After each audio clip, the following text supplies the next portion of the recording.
일본 히로시마 근처에 미야지마라고 하는 작은 섬이 있습니다. 육지에서 15분 정도 배를 타고 항구에 도착하면 가장 먼저 나와서 관광객들을 환영하는 동물이 있는데 바로 사슴입니다. 방목해서 키우는 사슴들입니다. 그런데 풀을 먹고 자라야 될 사슴들이 풀을 뜯어먹지 않고 사람들이 가져온 음식을 빼앗아 먹습니다. 사람들이 손에 무엇인가 쥐고 있으면 쏜살같이 달려와서 뺏어갑니다. 야영을 하려고 배낭을 두면 그 안에 있는 쌀도 훔쳐먹고 마른 반찬, 라면, 이 모든 것들이 사슴의 표적이 된답니다. 한밤중에 잠자고 있는데 사람들의 배낭을 뒤져서 그 안에 든 것 가리지 않고 물어 가버린답니다. 사슴들은 초식동물인데도 불구하고 아무거나 마구잡이로 먹습니다. 사슴의 습성은 들판에서 뛰어놀며 풀을 먹어야 정상인데 사람들의 먹는 것을 다 먹는답니다. 이상한 일이죠. 사슴을 향해 어린아이들이 음식을 먹지 못하게 제재하면은 오히려 앞발을 세워가지고 아이들을 공격한답니다. 사슴들이 정신을 못 차리는 현상들이겠죠. 사슴들이 이렇게 된 데는 이유가 있습니다. 이 섬에 온 관광객들이 사슴들이 귀여워서 던져준 음식 때문입니다. 하나둘 얻어먹다 보니 이제는 사슴들에게 근성이 생겨버린 겁니다. 사람들이 먹을 걸 던져주니 사슴들은 편하고 나가서 풀을 뜯어 먹을 필요도 없고 또 그것을 먹다 보니까 그런 식품들이 자기에게 몸에 배게 되었습니다. 그래서 저들은 이것들을 먹고 안 주면 남의 걸 탈취해서라도 먹고 있습니다. 언젠가 제가 사우스 아프리카 남아공에 갔을 때 희망봉을 가보게 되었습니다. 선교사님께서 말하기를 차문도 잘 잠그고 또 이렇게 차문을 열어놓으면 안 됩니다라고 그러더라고요. 그곳에는 원숭이들이 많은데 차문만 열었다든지 혹은 뒤 트렁크에 뭐를 꺼내려고 트렁크를 열면은 원숭이가 잽싸게 뛰어와서 것들을 훔쳐갑니다. 그걸 제지하면요 원숭이가 대드는 모습을 보았습니다. 자, 이와 같이 편안함을 추구하는 그 사람부터 사람이 던져주는 그 음식을 먹고 하면서 그 짐승들은 자기들의 본분을 잊어버리게 된 것입니다. 우리 믿음의 삶에도 안락함과 평안함, 이런 모든 것들은 신앙의 모습들을 잊어버리게 만든다는 사실을 한번 기억하고 오늘 지나갔으면 좋겠습니다. 교회 공동체에도 평안하기만 하면 안 됩니다. 실제로 그런 모습이 교회에 나타나고 있습니다. 제가 어느 책을 보는데 그 책에는 오늘 시대에 신앙인들의 신앙생활의 문제점이라고 하는 것을 몇 가지로 정리해 놓은 것을 보았습니다. 그 중에 하나는 현대인들의 신앙의 문제점이 뭐냐? 너무 안일하고 편안하게 신앙생활하는 걸 좋아한답니다. 단지 주일 예배만 드리고 그 외의 시간이나 자기 가진 은사나 재능, 물질 이런 것들은 다 개인적인 일로 사용을 하려고 합니다. 그리고 무엇인가 하자고 하면은 시설이 어떻고 환경이 어떻고 따집니다. 초신자라서 그런 것이 아닙니다. 오랫동안 교회 다니고 신앙생활 해왔던 사람도 편리함을 추구하고 함께 사역하는 것을 외면하고 있다고 하는 것이 문제입니다. 그런데 그 책에 보면은 이런 교회와 교인들의 수가 60에서 70%를 차지한다고 하는 한국의 비극을 소개하고 있습니다. 두 번째로는 고상하게 신앙생활을 하려고 하는 무리들이 있다고 하는 것입니다. 점잖게 체면과 명예 이런 것들을 생각해서 신앙생활을 하려고 하는 사람들이 있습니다. 이런 사람들은 사람의 교제도 부담스러워합니다. 봉사도 하지 않으려고 합니다. 다시 말한다고 하면 양반형 그리스도인이라고 할까요? 우리나라 조선 초기의 선교사들이 들어와서 외국에서 유럽에서 들어온 선교사들은 자기들을 위해서 테니스도 하고 야구도 하고 축구도 하고 건강과 친선을 위해서 이런 운동들을 했습니다. 여러분, 우리나라에 이런 운동을 최초로 가져온 분들은 사실은 선교사님들이죠. 그런데 이 운동하는 걸 양반네들이 보았습니다. 물론 예수 믿는 양반네들도 있습니다. 그 양반네들은 운동을 하지 않습니다. 그리고 선교사들이 열심히 땀 흘리고 뛰고 운동하는 모습을 보면서 혀를 차면서 왜 저렇게 헛고생들이야? 양반네들이 반응입니다. 왜 헛고생들하고 있어? 종도를 시키면 될 것을. 자, 운동을 하나의 노동으로 저들은 보았기 때문에 이런 반응을 보였겠지요. 그들은 노동은 천박하다고 생각했기 때문에 양반네들은 그런 생각을 했던 것입니다. 여러분, 운동을 해서 어디 남줍니까? 비서가 운동한다고 내가 건강해집니까? 회사 직원이 운동한다고 여러분이 건강해집니까? 아니잖아요. 내 건강을 위해서, 팀워크를 위해서 하는 것이 운동 아닙니까? 근데 무지한 사람들은 그 당시에 이것을 천하게 여겼다라고 하는 것입니다. 마치 그래요. 뭘 그렇게 요란스럽게 예수 믿냐? 조용히 예배 드리고 나름대로 개인적인 영성 생활하면 되지. 이것을 좋아하는 사람, 또 자기 자신은 조용하게 신앙생활하겠다는 사람은 이쪽으로 추구해 나가는 사람들이 있겠지요. 세 번째로는 신앙생활을 교회 안에서만 머무는 사람들이 있습니다. 교회 안에서는 믿음도 좋고 인격도 좋은 사람이에요. 예배도 잘 드리고 기도도 잘 하고, 그러나 밖으로 나가면 왠지 힘없고 무능력한 그리스도인들이 되어버리고 맙니다. 오직 교회 안에서만 그리스도인의 모습을 가지고 있죠. 자기들끼리 교제 잘하고 또 자기들이 봉사하는 건 좋아하고 있고 교회 안에서만 하고 더 이상 밖으로 나가려고 하지 않습니다.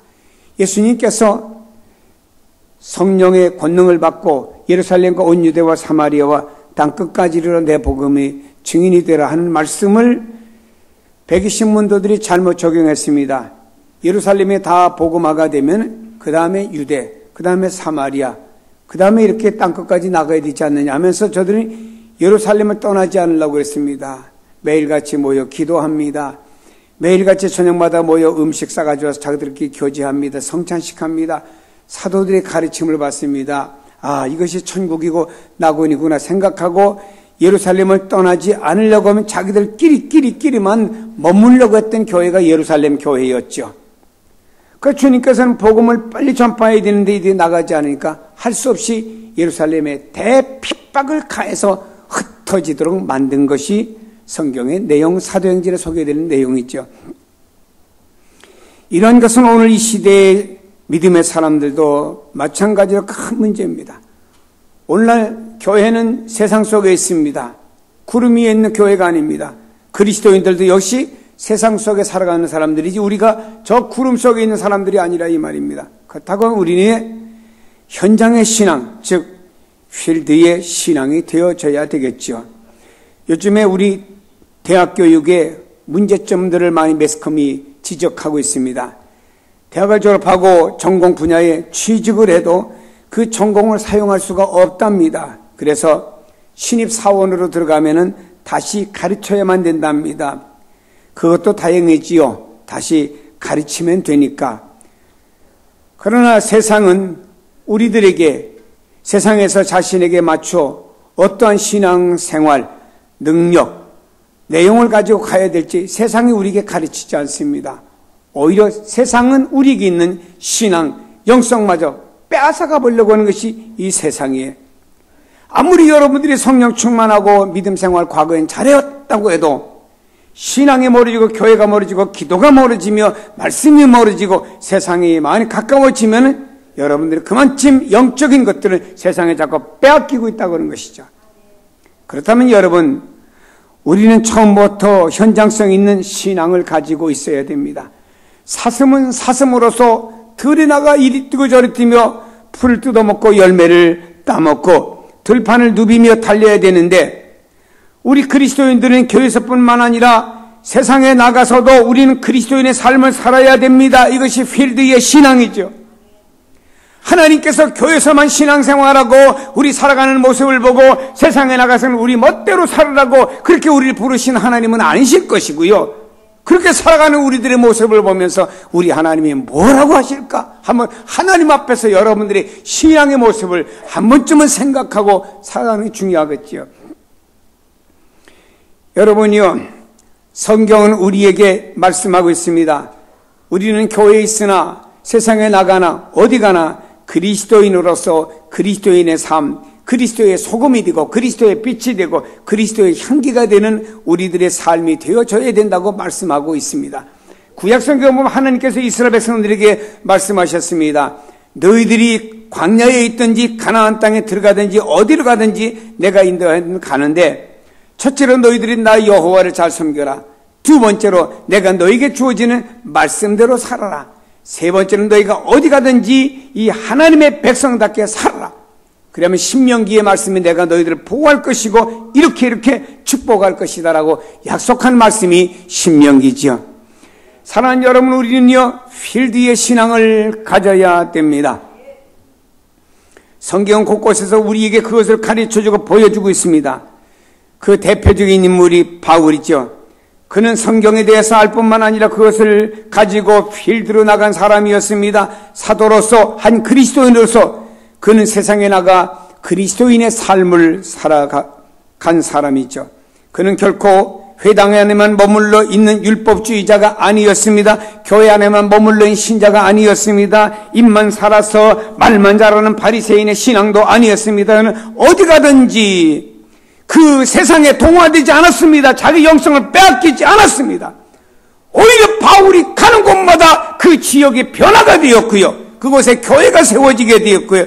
그를 만나는 사람마다 그리스도를 영접하게 만들어 주었고요. 그리스도를 영접한 사람에게 구원의 기쁨과 행복한 생활하도록 만들어주는 역할을 한 사람이 바울이었고, 그런 그리스도의 능력자가 바울이었습니다.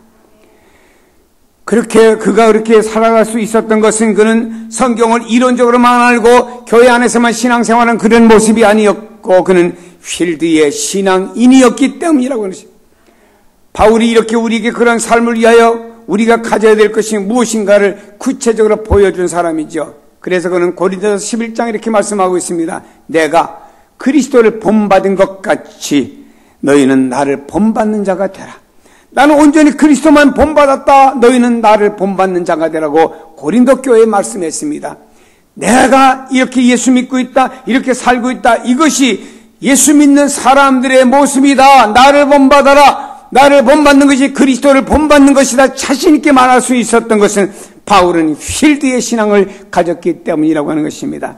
우리가 필드의 신앙을 가지려고 하면 먼저 중요한 것이 있습니다. 원래 복음을, 순수한 복음을 잘 가지고 있어야 됩니다. 바울은 그리스도와 그의 십자가 외에는 자랑하지 않겠다고 이렇게 말했습니다. 그러나 내게는 우리 주 예수 그리스도의 십자가 외에 결코 자랑할 것이 없나니 그리스도로 말미암아 세상이 나에 대하여 십자가에 못 박히고 내가 또한 세상을 대하여 그러하리라. 그는 말합니다. 나는 그리스도의 십자가 외에는 결코 자랑하지 아니하겠다. 바울은 율법에도 능한 사람이었습니다. 철학과 역사, 지식이 아주 능한 당시의 최고 학자였습니다. 때문에 그는 어디서든 누구에게든지 말한다더니 변론을 하면요 탁월한 능력을 가지고 지는 사람이 아니었습니다. 그래서 그는 아덴에 갔을 때 복음을 철학적으로 전하려고 하다가 큰 낭패를 본 사람이었어요. 아덴 사람들은 날마다 새로운 것을 듣기 위해서 이렇게 시장 어귀에 모입니다. 아덴에 가면은요 그 큰 신전이 있지요. 그 신전 옆에는 바위가 있고 거기서 어떤 철학자가 나타나서 철학을 강해 많은 사람들이 그것에 모이고 사람들은 그들의 철학을 듣기 위해서 그 바위에 아침마다 많은 사람들이 모이고는 합니다. 바울은 이 지역에 가서 그래, 이 지역은 철학적인 도시니까 내가 십자가와 부활에 대해서 철학적으로 멋있게 좀 고상하게 좋은 얘기로 저들에게 전해야 되겠다라고 전했습니다. 그 지역에서 믿는 사람이 많지 않았습니다. 바울은 내가 이 지역에서 십자가와 부활을 그냥 그대로 전하지 아니하고 철학적으로 전하려고 하다가 오히려 실패했구나라는 사실을 깨닫게 되었죠. 그 이후로 바울은 십자가와 부활 그대로 그거 외에는 다른 것을 더 첨가해서 전하지 않겠다는 결심을 했습니다. 그래서 고린도전서 오늘 본문에서 고백하고 있습니다. 십자가와 부활에 대한 말씀이 없는 신앙, 그런 고백이 없고 십자가와 부활이 없는 증거가 없는 신앙, 이것은 능력이 없다. 십자가와 부활이 없는 신앙은 곧 죽은 신앙이다. 교인 가정을 신방했습니다. 세례도 받은 가정입니다. 집사님의 가정이에요. 제가 십자가에 대해서 질문을 했습니다. 부활에 대해서 질문을 했어요. 그 집사님의 반응은 조금 구체적이지 않은 반응을 보였어요. 그래서 제가 그 집사님 놓고 십자가가 무엇이고 왜 십자가를 지고 이 땅에 오셨고 십자가 지신 내용이 무엇이고 부활이 무엇이다라고 하는 것을 세밀하게 증거해 주니까 그 집사님이 목사님 이제 내가 십자가와 부활에 대해서 가슴에 확 닿습니다. 그 가르침이 고맙습니다. 집사님 이건 믿습니까? 했더니 믿습니다. 십자가와 부활을 말하지 않고 그것이 근거되지 않는 신앙은 하나의 철학은 될는지 몰라요. 관념적인 신앙은 될는지는 모르지만 철학이라고 하는 것은 지나가고 시들고 마는 것입니다. 오늘 우리 안에는요 수많은 철학자들이 많이 있습니다. 앞으로도 계속 새로운 사상과 사고들이 등장하고 사람들에게 말할 것이고 사람들은 그것을 들을 것입니다. 그러나 우리를 변화시키거나 우리를 구원으로 인도하는 것은 철학적인 것은 하지 못한다라고 하는 거예요. 어떤 지식은 될는지 모릅니다만 그런 철학이 우리를 변화시키지는 못합니다. 우리로 하여금 구원으로 인도하고 하나님의 사랑을 알고 그 은혜의 안에 살아갈 수 있도록 하는 것은요, 구원의 능력은요 십자가와 부활의 복음밖에 없습니다. 그래서 우리는 십자가의 복음, 부활의 복음을 듣고 부여잡고 나가야 됩니다. 이것을 믿고 묵상하고 이것을 증거하는 원래 복음 신앙으로 우리가 들어가야 됩니다. 패션 오브 크라이스트라고 하는 원색적인 복음을 증거하는 영화가 있었지요. 거기에는 전쟁이나 액션이나 멜로가 있는 것도 아닙니다. 인간을 자극하기 위한 어떤 팩션을 감미한 것도 아니죠. 복음 그 자체를 소개했습니다. 그 엄청난 힘이 있어요. 그 영화를 보면서 사람들이 울었습니다. 회개했습니다. 은혜에 감사했습니다. 생명의 환희를 느꼈고 소망의 기쁨 가운데서 비록 한편의 영화지만 모든 사람들이 새로워지는 역사가 일어났고 교회에서들 많이 단체로 그 영화를 보았던 것을 우리가 기억하고 있습니다. 이것이 원래 복음이에요. 바울은 고백합니다. 예수 그리스도와 그의 십자가에 못 박힌 것 외에는 아무것도 알지 않기로 내가 작정을 하였다. 결심을 했다. 내게는 우리 주 예수 그리스도의 십자가 외에 결코 자랑할 것이 없다고 말했습니다. 그리스도로 말미암아 세상이 나에 대해 십자가에 못 박히고 내가 또한 세상에 대해서 그러하리라고 말씀하고 있습니다. 사랑하는 여러분이요, 우리는 원래 복음, 예수 믿고 주님 앞에 나왔다고 우리는 그분의 십자가, 그분의 부활, 이 복음 아래 내가 잠겨지고 감격해야 됩니다. 이것이 없다 보니까 교회 와서 십자가, 부활, 그건 기독교의 신앙이야. 하나의 교리만 딱 끝나버리고 마니까 십자가를 아무리 찬송해도 감격이 없고 부활에 대해서 아무리 찬송을 해도 내 안에 감격이 없어요. 여러분이 예기치 않았던 어떤 돈이 여러분에게 들어왔다고 보십시오. 내가 생각지 않았던 어떤 돈이 많이 들어왔다고 보십시다. 그러면요 어떻게 하겠습니까? 감격하고 이 많은 돈이 내게 들어오다니 어디에 쓸까? 감격이 있겠죠. 이거는 다 쓰고 나버리면요 내 안에 있던 그 기쁨이 사라져버리는 것 아닙니까? 이런 것들을 가지고 우리가 감격과 감사할 것이 아니고 내 안에서 그분의 십자가와 그분의 부활을 생각하며 내 안에 감격이 넘쳐야 되죠. 이런 신앙 가운데로 나가시기를 바랍니다. 십자가 잊어버리지 마세요. 부활 잊어버리지 마세요. 왜 이걸 잊어버리고 그냥 기독교 안에 마크로만 사용하고. 이제 우리는 그리스도인 영성을 가져야 됩니다. 하나님을 사랑하고 그의 나라와 그의 의를 먼저 구하는 영성이 필요합니다. 사도 바울은 예수 그리스도의 십자가와 또 부활, 그 외에는 알기를 원치 아니했고요. 그 고백 속에서 주님에 대한 사랑, 가치 모든 걸 다 포함하고 있습니다. 저는 이 바울을 보면서 바울이야말로 그리스도를 뜨겁게 사랑하는 사람이구나. 사도 바울은 주님에 대하여 사랑이 어떠한지를 로마서에 이렇게 말합니다. 우리 중에 누구든지 자기를 위해 사는 자가 없고 자기를 위해 죽는 자도 없도다. 우리가 살아도 주를 위해 살고 죽어도 주를 위해 죽나니 그러므로 사나 죽으나 우리가 주의 것이로다. 바울의 고백입니다. 어떤 분은 사도 바울의 이러한 신앙을 보면서 이렇게 표현을 했습니다. 바울은 예수라고 하는 이름만 들어도 감격했고 기뻐했고 나는 주님의 것입니다. 고백한 사람이 바울이다. 이걸 가리켜 조건반사 이론으로 설명을 했어요.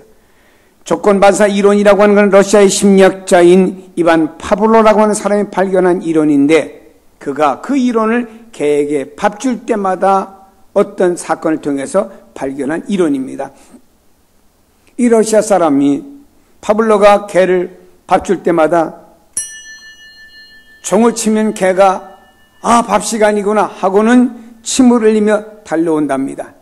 이걸 나중에 반복적으로 하다 보니까 개는 종소리만 들어도 벌써 침을 흘리는 반응이 나타났다는 이야기입니다. 그래서 이걸 가지고 조건반사 이론이라고 하는 것을 만들었지요. 종소리라고 하는 조건이고 침을 흘렸다고 하는 반사입니다. 이래서 이 이론이 조건반사 이론이죠. 여러분이 이 이론을 신앙에 도입해서 설명한다고 하면은 진정으로 그리스도인들이 그리스도를 생각하고 그리스도를 사랑하는 사람들이 예수라고 하는 이름만 들어도 행복해하고 기뻐하고 노래가 저절로 나와야 됩니다. 그리고는 살아도 주를 위해 살고 죽어도 주를 위해 죽겠다고 하는 고백이 바울의 고백이었고 우리도 이런 고백이 좀 되어줘야 됩니다. 여러분 그리스도를 사랑하십니까? 계산하고 따지고 지나치게 신중하면은 사랑할 수 없습니다. 사랑을 얻을 수도 없습니다. 현대인들은 왜 이렇게 모든 걸 계산을 하고 따지고 또 신중하게 내가 생각 좀 해보고요. 거룩하게 말하는 사람은 기도 좀 해보고요. 그러겠지요. 주님께서 말입니다. 제자들을 저 벳박에 가서 나귀 하나를 데려오너라 했을 때 가서 나귀를 그냥 덥적 끌러가지고 가니까 주인이 왜 남의 나귀를 가져가냐고 제자가 말하기에 주께서 쓰시겠답니다. 그 다음에 대화는 없습니다. 여러분 같으면 뭐랄 거예요? 좀 수도 마시오. 제가 기도 좀 해보고요. 제가 생각 좀 해보고요. 제가 한번 계산을 따져보고 주님이 어떤 사람인가 좀 알아보고 나서 그 다음에 드려도 드릴게요. 그렇게 하실 분이 있겠죠. 나귀의 주인은 그러지 않았습니다. 바로 행동으로 옮긴 거예요. 왜? 주께서 쓰시겠다고 하니까. 여러분 주님을 진짜 사랑한다고 하면요. 주님을 진짜 사랑한다고 하면은 거기는 행동이 뒤따라가야죠. 우리 교회 협동 목사님으로 출석하는 총신대학을 사역하셨던 정일웅 총장께서 리타이어 하셔갖고 집에서 연구 논문을 쓰면서 저한테 그러더라고요. 오피스텔 하나 있어서 거기서 좀 연구소도 만들고 사무실 해가지고 오는 분에게 좀 이렇게 서로 대화도 나누고 뭔가 연구소가 하나 있으면 좋겠습니다. 그러더라고요. 제가 개인적으로 도울 수 있는 능력이 되면은 도와드리겠지만 서울 시내에 오피스텔 하나 얻는 게 쉬운 일은 아니잖아요. 근데 제 후배 목사 가운데 서울에서 목회하는데 좀 경제력이 저보다는 나은 목사가 있어요. 제가 지난 주간에 금요일을 불러가지고 야 후배야 총장께서 이런 연구소라는 갖기를 원하는데 내가 좀 도움을 주면 어떻겠냐 그랬더니 그 후배 하는 말이 예 형님 알았습니다 하고 그날로 금요일날로 가서 오피스단을 계약해가지고 토요일날 딱 이사를 시키더라고요. 22평 오피스텔을 무상으로. 그리고 나서는 날 보고 형님 그런데 관리비가 한 달에 얼마 드는데 관리비는 그래도 총장님 내셔야 되지 않습니까? 그랬으니까 야, 이 사람아 그 낼 돈도 없어. 그것도 자네가 내. 그랬더니 알았습니다. 끝나요. 근데 내가 그 후배 통해서 느끼는 게 하나 있어요. 너무 주님 사랑해요. 예수님 이름이라고 하면 그 앞엔 자기가 없어요. 다 예수님 이름이라고 할 땐 그냥 내주는 거예요. 묻습니다.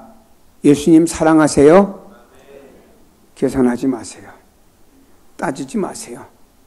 신중하지 마세요. 그리스도 이름으로 되어지는 모든 일에는 주여 나 같은 죄인을 주께서 사랑해 주셨고 이런 나를 사용하시겠다고 하니 주님 감사합니다 하고 사랑에 대한 표현과 그 열정이 나타나는 게 이게 신앙이라고 하는 것입니다. 이게 필드의 신앙인 줄로 믿습니다. 어떻게 하나님의 복음과 하나님의 거룩한 역사가 여러분들의 생각과 판단 속에 갇혀가지고 결론이 지어져야 됩니까? 그게 신앙인가요? 아니죠. 사랑하는 여러분요, 우리가 주님을 사랑한다고 하면 그 안에는요 주님을 향한 어떤 열정들이 표현되어져야 되는 거죠. 어느 학교에 여자 교사가 있어요. 이분을 두 남자가 사랑을 합니다. 한 남자는요 인물도 좋고 학벌도 좋고 가정도 괜찮습니다. 또 한 남자가 있습니다. 그 남자친구는 먼저 사람보다는 모든 조건이 못합니다. 근데 두 번째 사람은요 얼마나 이 여자를 열렬히 사랑하는지 모릅니다. 여선생이 학교를 마치고 나올 때쯤 되면 퇴근길에 기다리고 있다가 집에까지 바래다 줍니다.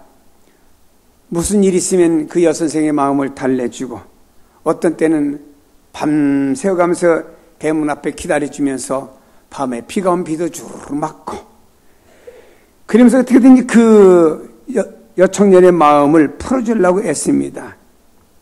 결국 여청년이 결단을 했어요. 그래, 내가 선택할 남자는 두 번째 남자다. 이러한 사랑으로 주님을 사랑하는 삶이 필요하지 않을까? 이런 사랑이 살아있는 영성이 아닐까 생각해보고 싶습니다. 예수님은 이렇게 말씀하셨죠.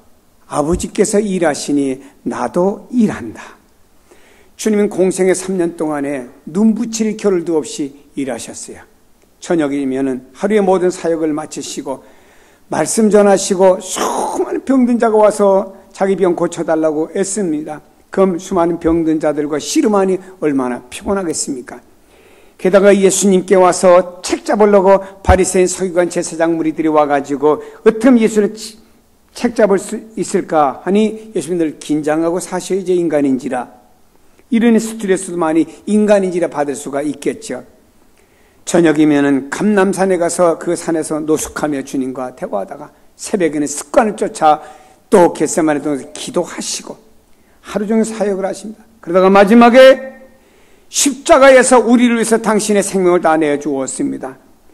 여러분요, 그분은 십자가에서 우리를 위해 자기의 몸을 봉사하여 내어 주심으로 말미암아 그 은혜로 말미암아 우리 하나님 앞에 나아가는 길이 열린 거예요. 이 주님은요 온전히 자기 자신의 모든 걸 내놓고 하나님 앞에 봉사했던 삶을 살았습니다.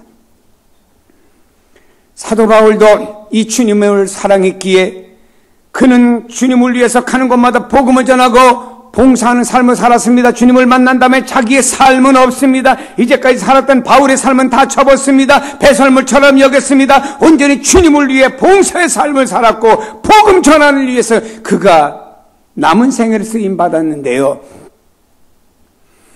바울이 가는 곳마다 바울을 환영하고 현수막을 써붙이고 어서오세요 한 지역이 없습니다. 바울이 가는 곳마다 맹수의 위험, 강의 위험, 바다의 위험, 동족의 위험, 이방인의 위험 40에서 하나가만 배를 몇 차례나 맞았습니다. 굶기도 하고요. 이런 어려움을 당하고 때로는 배 타고 가다가 배가 파손돼서 죽을 뻔하다 가까스는 목숨만 널 번째 하나 잡고 살기도 했고 말입니다. 이래가면서 주님의 복음을 전하다가 마지막에 그가 잡혀가지고 로마에 가면 지금 세분수 수도원이라고 했죠. 거기서 바울은 말입니다. 로마 시민권을 가졌기 때문에 십자가에 참수할 수 없어요. 그래서 그를 갖다가 칼로 목을 쳤지요. 목이 떨어지면서 그 목이 세 군데 튀었다고 해서 거기에서 지금 샘물이 나온다고 해서 세분수 수도원이라고 바울의 순교 현장을 가보면 소개하고 있습니다. 마지막에 자기의 목숨까지도 그는 주님을 위해서 내어드린 이런 바울이었습니다. 그는 이렇게 말합니다. 바울이 고린도전서 15장에 항상 주의 일에 더욱 힘쓰는 자들이 되라. 주의 일을 힘쓰라가 아닙니다. 더욱 힘쓰라 이 말이에요. 오늘 한 가지 했으면 내일은 두 가지 하라. 두 가지 했으면 모레는 세 가지 하라 이 말입니다. 더욱 힘쓰는 자들이 되라. 이는 너희 수고가 주 안에서 헛되지 않은 줄 알미라. 솔직히 우리는요, 어떻게든 예수 믿고 편안하게 예수 믿고 싶고 세상 즐기고 싶고 주님을 위해 고난과 봉사하는 자리가 있으면 그거는 다른 사람 미루고 나는 안 하고 싶고 솔직한 우리 생각이잖아요. 감추지 마세요. 솔직한 우리 생각이잖아요. 그럼 주님께서 나를 통해서 어떤 뜻을 이루겠다는 하나님의 계획이 있는데 그걸 내가 거부한다고 하면 나는 어떤 사람일까요? 하나님이 하시는 일, 주님이 하시고자 하는 일 내가 거부하고 내 인간의 이성과 내 생각이 저항하는 데가 아닙니까? 이러고 하나님께서 과연 나를 기뻐하겠냐 이거예요. 주께서 죄인인 나를 쓰시겠다고 하면은 주여 내가 여기 있나이다 나를 보내소서. 누가? 이사야가 이렇게 고백했습니다. 성전에가 하나님 앞에 기도 예배드립니다. 하나님의 영광을 배웠습니다. 오라 나여 망하게 되었도다. 하나님의 영광을 배우면 그 당시에 즉사하게 되었는데 내가 죽게 되었구나 고백을 할 때에 하나님께서 천사 보내서 핀 숲을 가지고 그 입술 찢어주며 속죄였던 표현을 해주셨습니다. 고요합니다. 속죄받은 이사야 감격하죠. 음성이 들립니다. 이 백성을 위하여 누가 나를 위해 갈꼬 할 때 이사야 고백합니다. 하나님 속죄받은 내가 여기 있습니다. 나를 보내주소서. 이사야 선지는 가서 하나님의 뜻을 전하다가 한 전설에 의하면은 마지막에 톱으로 패를 켜가지고 순교당했다는 이야기가 있습니다. 예수 그리스도의 십자가로 말미암아 영원히 죽었던 내가 영원히 살아났고 그 끝나는 것이 아니고 예수님 부활하신 것처럼 나도 장차 부활해서 하나님의 나라에 들어가 영생을 얻는다고 하는 믿음이 있다라고 하면은 주여 이런 나를 주께서 쓰시겠다라고 하면 내가 어떤 일이든지 주님을 위해서라고 하면 내가 이 한 목숨까지도 아끼지 않고 쓰임받겠습니다 라고 하는 태도가 우리 안에 기도 십자가와 부활이 있는 사람이라고 하면 이 정도의 신앙의 칼라와 내용은 있어야 되지 않겠습니까? 제가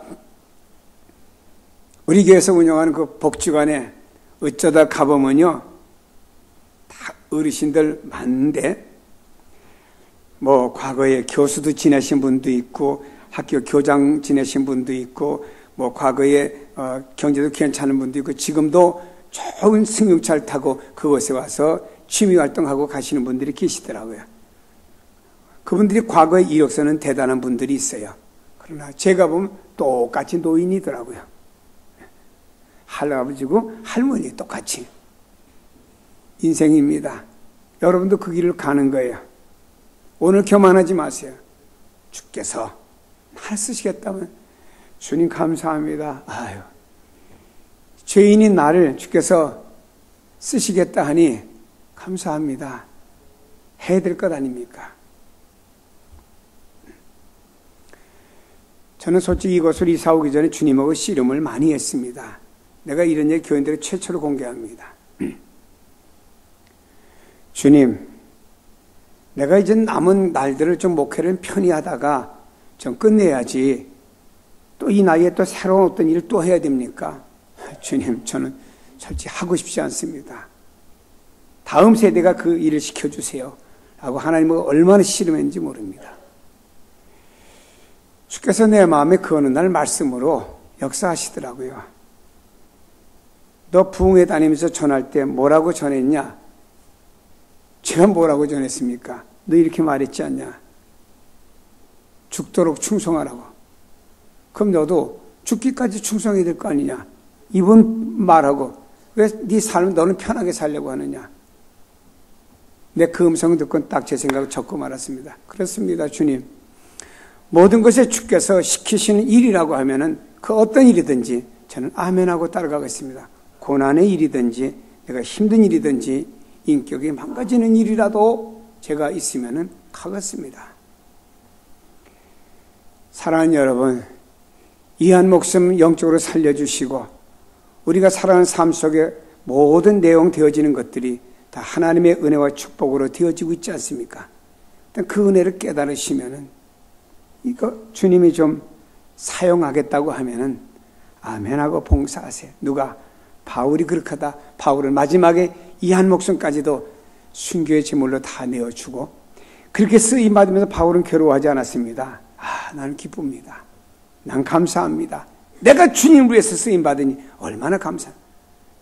그리고 주께서 다시 이 땅에 나타나실 때 나를 위해서 의의 멸류관 준비하셨을 것이고 나뿐만 아니고 주의 나타나심을 사모하는 모든 자를 다 주실 것입니다. 이런 믿음을 가지고 나의 달려갈 길을 마쳤던 사람이 바울이었다는 것입니다. 그리고 바울은 이렇게 말했습니다. 십자가 외에 결코 자랑할 것이 없나니 바울의 자랑은 무엇인가요? 학벌을 자랑하지 않았습니다. 직장을 자랑하지 않았습니다. 가말리엘 문화에서 무엇을 했다고 자랑하지 않았습니다. 로마의 시민권을 가졌다고 자랑하지 않았습니다.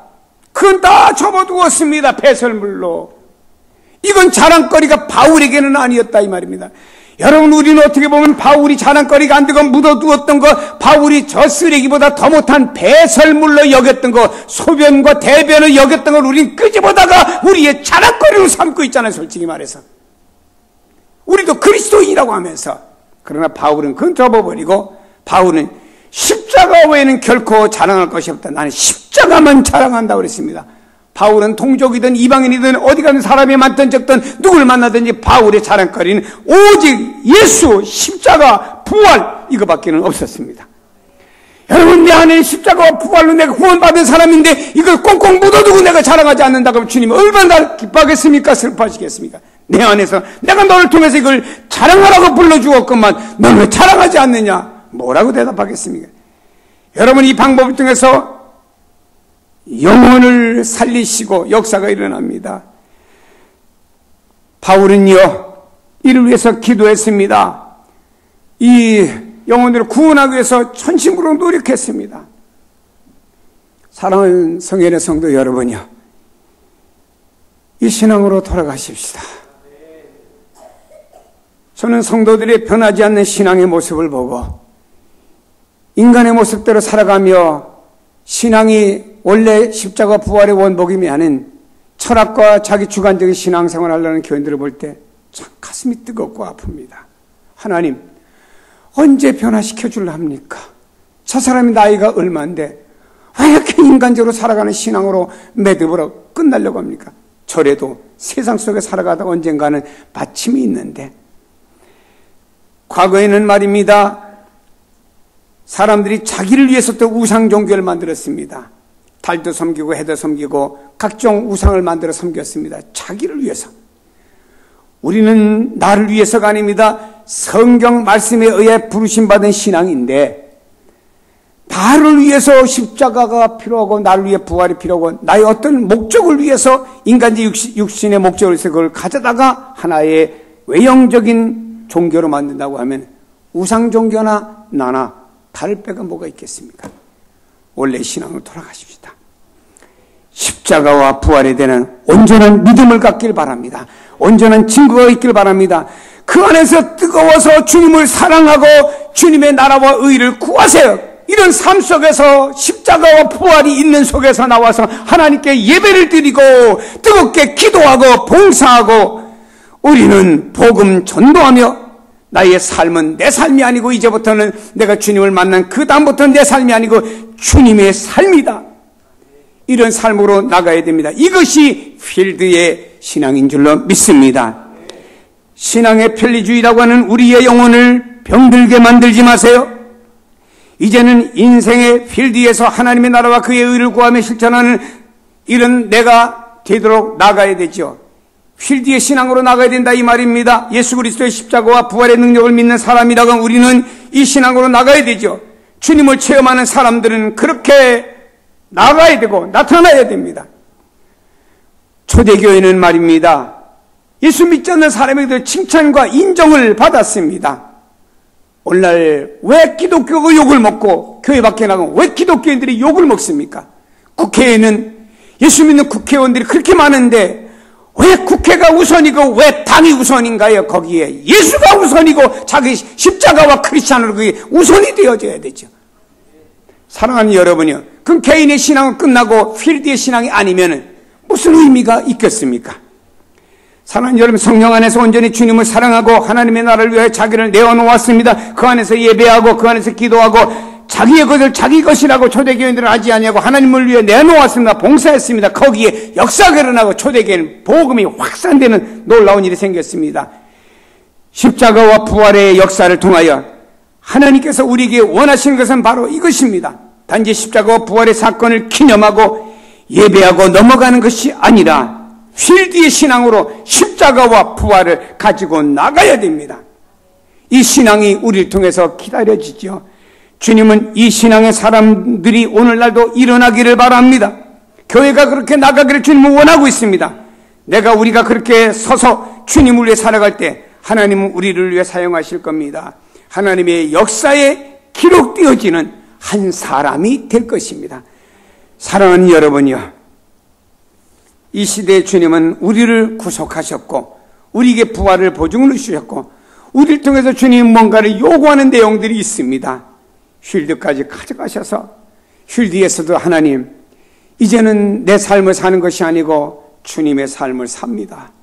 주님이 나를 통해 어떤 뜻을 이루기 원하는 그 삶을 살겠습니다 고백하고 그렇게 나가는 성도가 되시기를 바랍니다. 그래서 여러분의 필드의 신앙이 주님께 영광이 되기를 예수님의 이름으로 축복합니다. 기도하십니다.